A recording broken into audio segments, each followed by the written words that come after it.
You hear laughing from the other room, but you're home alone.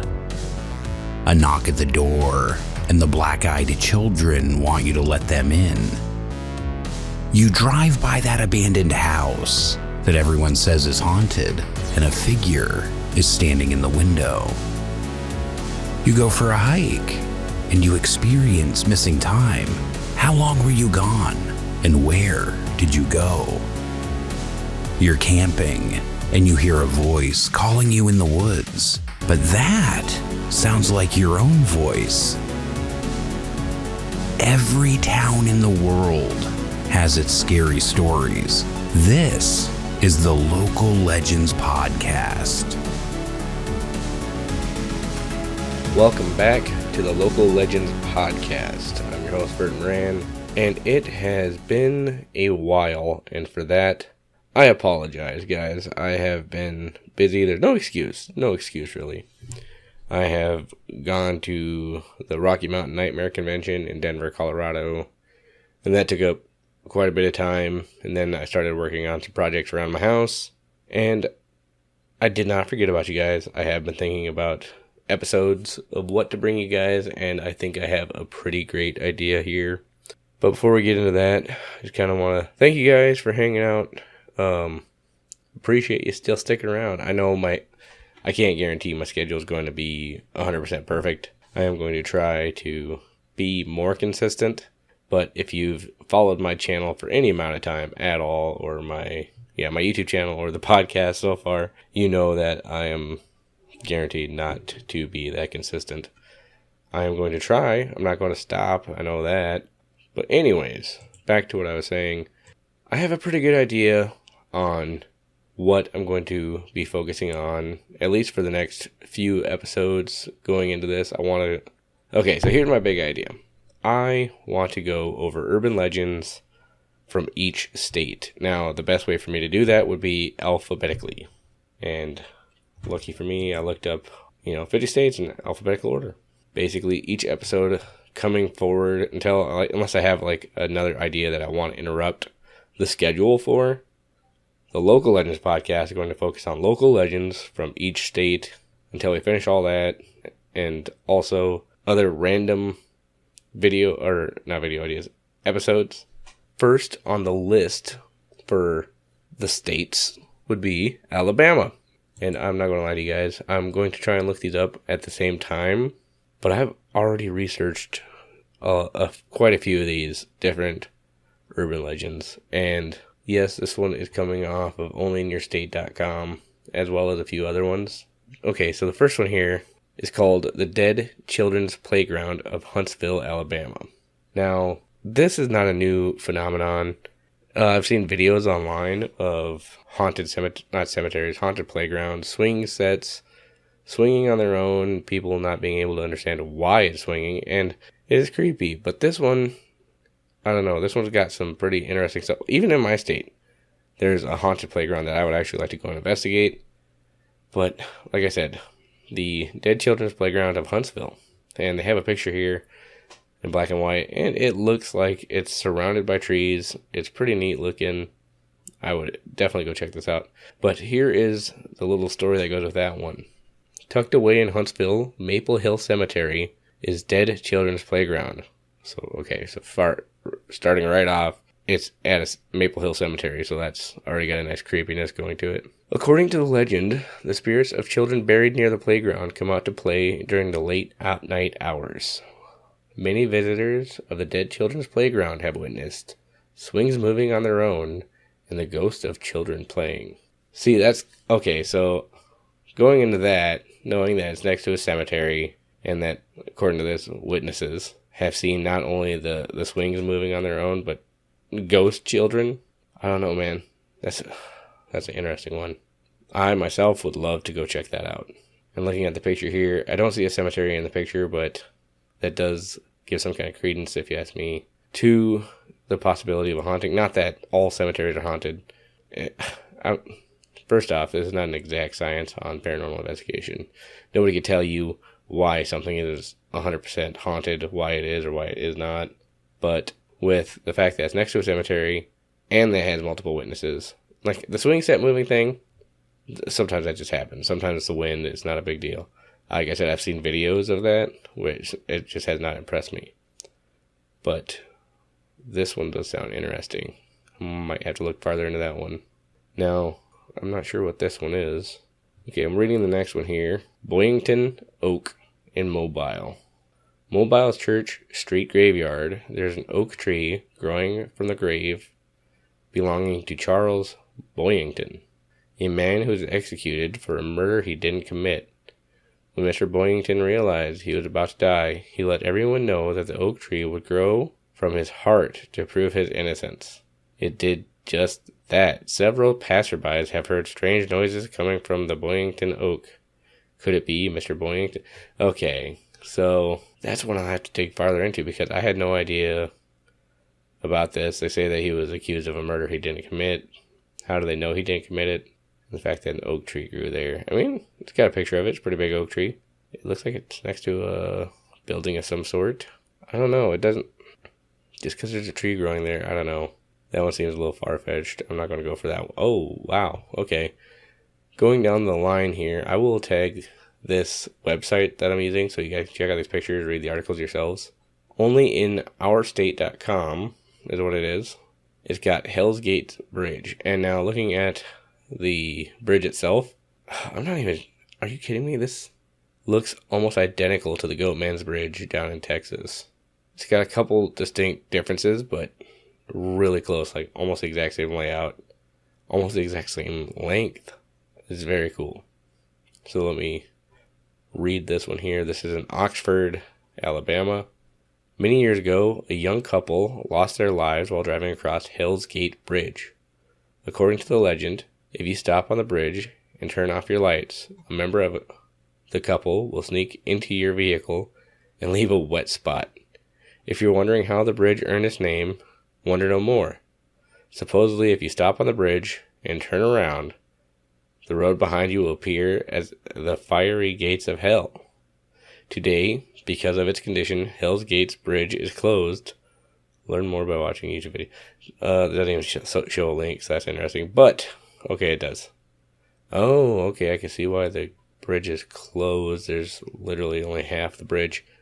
Gateways to Hell. They are so many different stories of gates to hell, but I did not know about this one. Yeah, this is a freaking awesome looking bridge. Now, I like the story.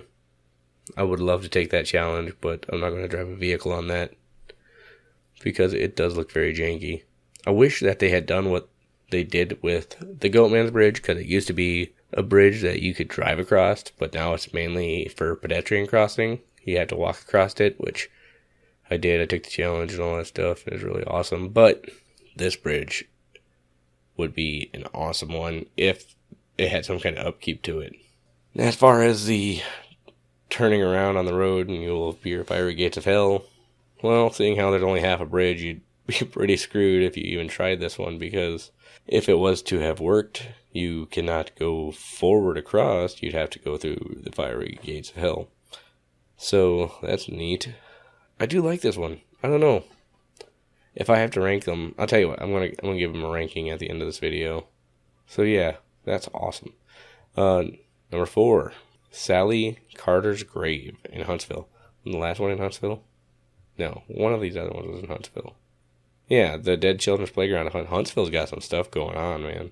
People of Huntsville, if you are listening to this, reach out. Let us know you're all right. Chime off. Ow. And that was me banging my elbow on the desk. Guys, I apologize. If this is not your kind of content, I understand. Okay. Sally Carter's Grave in Huntsville. Sally Carter, Huntsville's most famous ghost, that's a weird way to put it, is known for haunting Cedarhurst Mansion. In 1827, at the age of 15, Sally died inside of the mansion while visiting her sister in 1919. Sally's ghost told the young man who was staying in her former bedroom to fix her headstone, which had fallen during a storm. For several decades, people visited Sally's grave, which began to cause problems. In 1982, her body was exhumed and relocated to Maple Hill Cemetery. The exact location was never revealed, and Sally's ghost continues to haunt Cedarhurst Mansion today. Wow. It doesn't tell me what Sally died of. It just says she died inside the mansion at the age of 15, which is very young. So basically the legend is this Sally, if anybody, apparently she's a real stickler for keeping her grave in great condition, which, hey, why not? What else are you doing? So basically, if her grave is in distress, she comes back to the mansion and tells, hey, go fix my grave. And for some reason, her body was exhumed and relocated. And somebody in 1982, whatever klutz that was, didn't mark down where her grave was? That's a surefire way to piss off a ghost. Especially one that is, as we know, very much into her grave being taken care of. And if you completely lose her grave, you don't even know. I'm sure she might know where it is, because obviously she's there. But, I'd be pissed too. That's some bullcrap. Who's in charge of this? That's a sloppy operation. To the people who moved graves in 1982, you guys need to do better. I don't blame Sally Carter for being pissed off. We're moving on. Number 5 is Aunt Jenny Johnston of a Bankhead National Forest. Ooh, natty forest. I like those. Got a picture of a headstone here. That's pretty cool. Oh, on the last one, the picture is literally just a cemetery, and this must be the cemetery where they have no idea where they put her. I'm gonna say this right now. Don't get buried in Huntsville for this reason. I don't know. I've never been to Huntsville. Maybe it's a beautiful place. Maybe I'm being too judgmental. Now, that being said, we're moving on to the next one, which is number 5, Aunt Jenny Johnston, Bankhead National Forest. There's no denying that Aunt Jenny Johnston is the legend of Bankhead National Forest. Ooh, I like that already. A lot of these I have not heard of. I've never heard of this one. I'm kind of interested. I'm excited to read them. Here's how the story goes. During the Civil War, a formation of the Home Guard hanged Jenny's husband and shot her oldest son. According to legend, Jenny and her other sons promised to find and kill every Home Guard member that was involved in the death of her husband and son. They ended up killing 7 of the 8 men involved. According to witnesses, if you approach Jenny's property, her ghost will appear and tell you to go away. She's still angry about people trespassing onto her property. Wow, this is going to sound terrible, but I was kind of hoping for a little bit more interesting story than that. Why would she, is she haunting the place because she didn't kill the last person? I don't know about that one. That one's not going to rank very high on my list, and I got really excited for that one. And with that being said, we're going to move on to number 6, which is Cry Baby Bridge. Okay, so it seems like every state has a crybaby bridge, which I find really interesting. And this is in Saraland. I don't know. I know I've seen videos, I've read different stories of Crybaby Bridge. Crybaby Bridge is a very popular name. You can look it up on YouTube and you'll have 10 different locations. Mainly because, I don't know, it just seems like that's the go-to name for a bridge like this. And it's a pretty neat looking bridge. It's nothing to call home about, but I could see there at night being some kind of a uneasiness to this bridge. But hey, let's get into the story on this one. Bert, you're talking a lot here for no reason. There are several versions of this urban legend, and the most popular one involves a woman drowning her baby. See? Oh, that's hilarious. I did not read that before I started going off on my rant about how many different urban legends there are from each state about the exact same thing. As legend has it, a young woman escaped from her nearby Oak Grove plantation with her baby as she was being pursued by soldiers. Okay, wait, what? Why was she being pursued by soldiers? She escaped from a nearby Oak Grove. Okay, oh! They didn't say anything really. I don't get it. Anyways, she reached the bridge and she put her crying baby's face into the river below to keep the soldiers from hearing it. Many people have reported hearing the cries of the baby from this bridge, hence the name Crybaby Bridge. It doesn't say that the baby died from this, but I'm guessing, since people are reported hearing the baby cry, that's what happened. You know what? I'm going to take a quick second here. I'm just going to type in Crybaby Bridge on Google and see how many results I get. Because I have heard, like, basically this one. Bridge on Sleepy Hollow Road. Oh, man, it's just, yeah. There is a bunch of different places. I don't like that. I mean, it's Greenville, Van St. Crybaby Bridge. Okay. Sorry about that. I just kind of wanted to prove myself correct on that one. That there are a ton of Crybaby Bridge legends. It's kind of like the woman in white.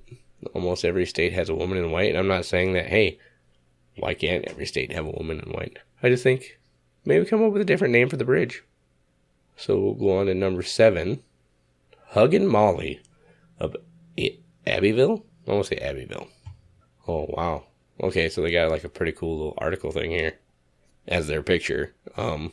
It portrays a man running down the street being chased by some dark shadow figure that also casts a shadow in front of some awesome building at night. Okay, sorry.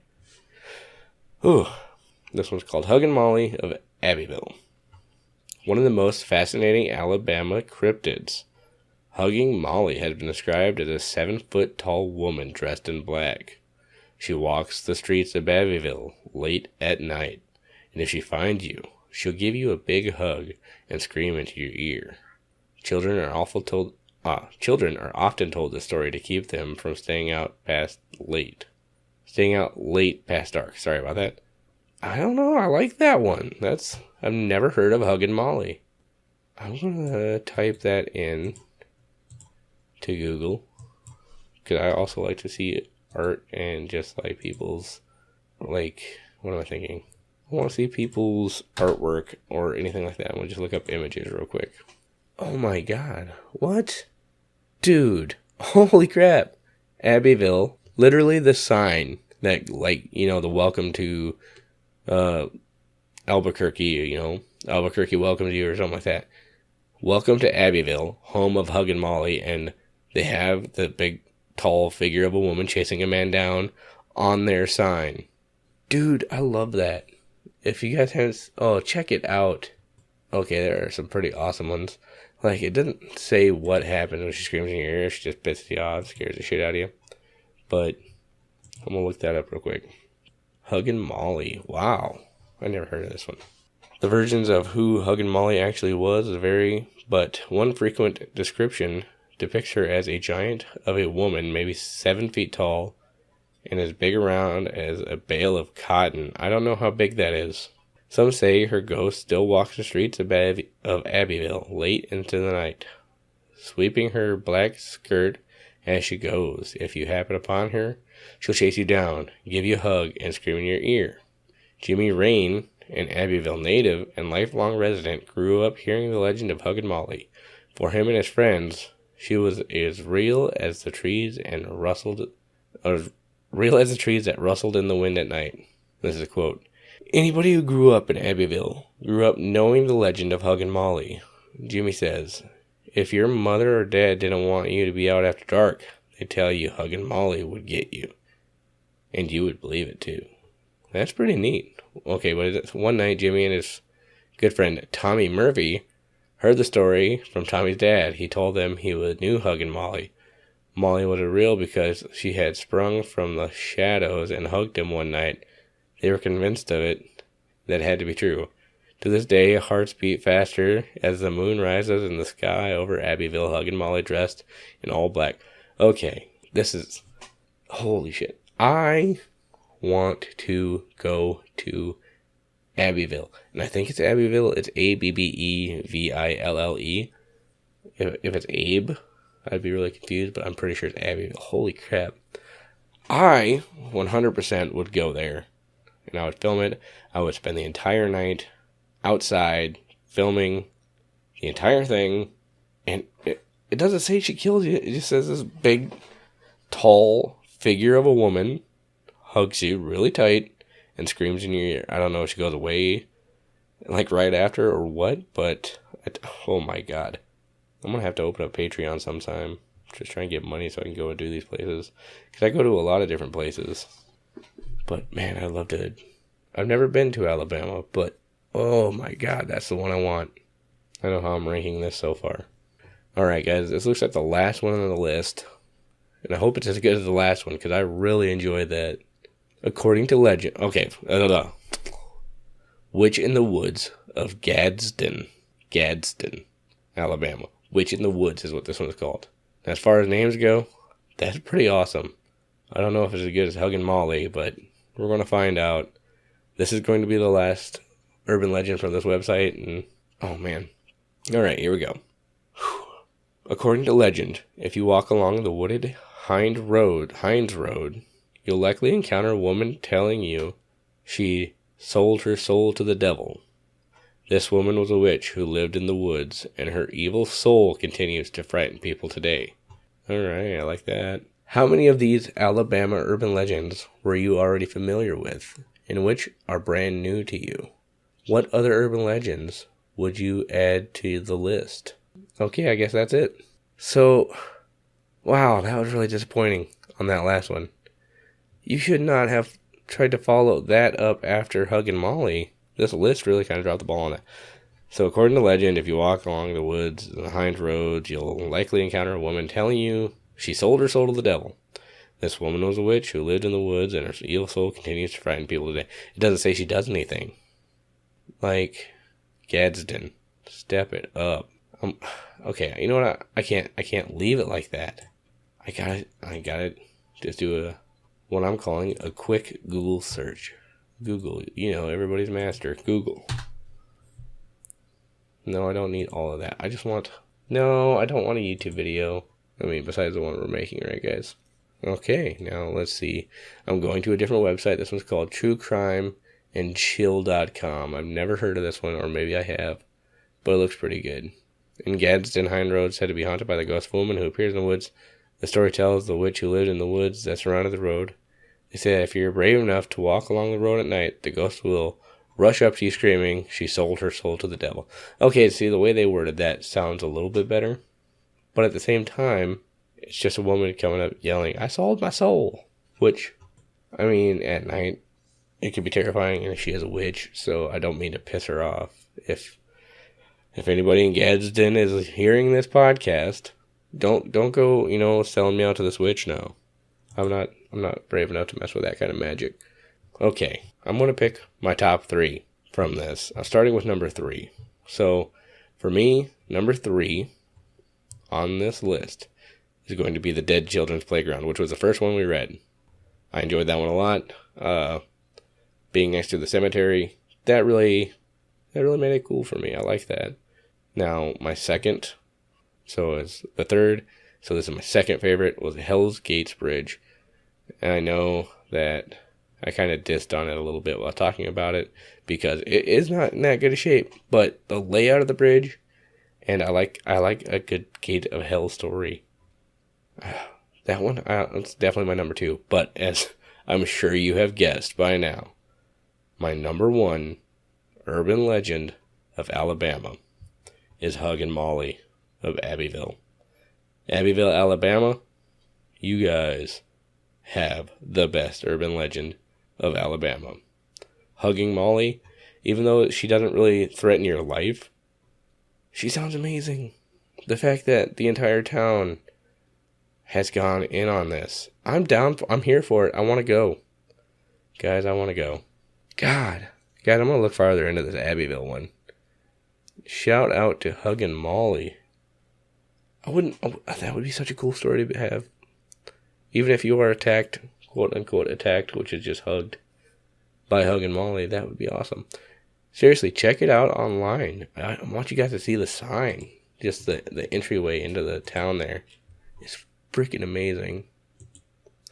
But that is going to be all. Oh, man. Okay. That's going to be all. If you enjoyed this podcast, please let me know.